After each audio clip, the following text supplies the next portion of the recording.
thought we were going to 7 to 13K, right? Everybody was calling for it, 7 to 13K, remember? That's actually the worst time to actually follow all the influencers claiming that we're going to go straight down to that kind of level.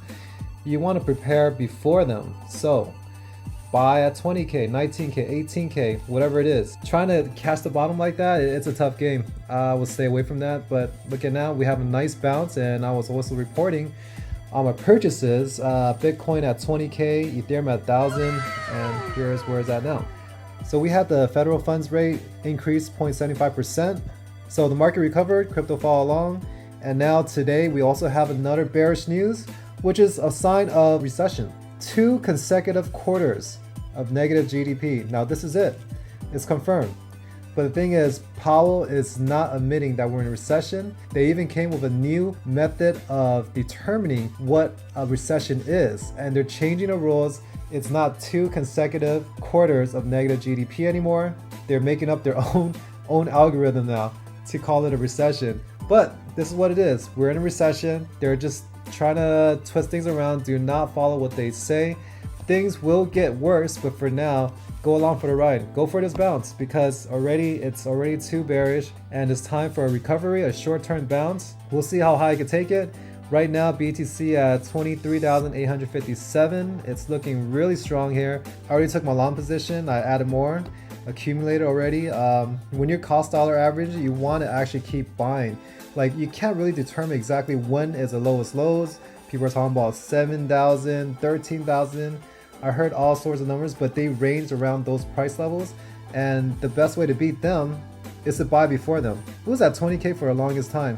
So you had all the chance opportunity to buy Bitcoin at 20K and Ethereum at 1,000 before it took off. Ethereum's charts looking even bullish, more bullish because of their 2.0. So that's something to keep in mind that people are preparing for. We're already close to the bottom. It's actually a good time to be buying instead of selling. Like, why would you wait until here to start selling, predicting that it could go lower, right? I mean, I know there's a recession. I mean, this is already priced in. It's already at lower levels.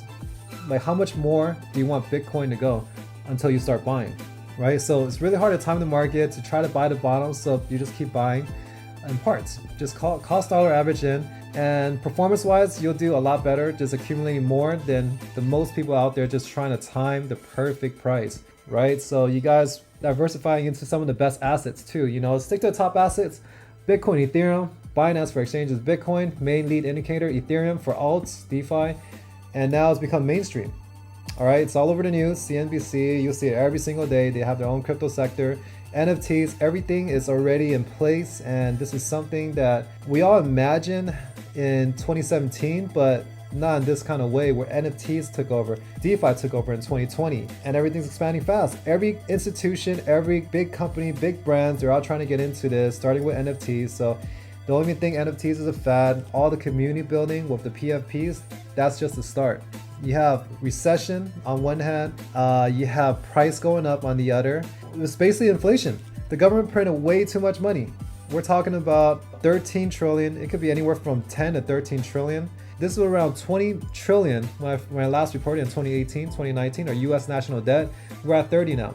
I feel like we're already priced in the biggest scare, which is recession. We're already here, but Powell's denying it. So let this bounce play out. Let this bounce play out. I mean, sure, we could go down lower. The entire stock market go down further. It really depends. If you have new reports of job losses, right now the job market is good. There's more hires than before. But when we get to that point with less money circulating, with less people making money, all right, it's gonna cause a domino effect. Unemployment. I already reported this on Twitter. It's gonna happen. All right, it's only a matter of time.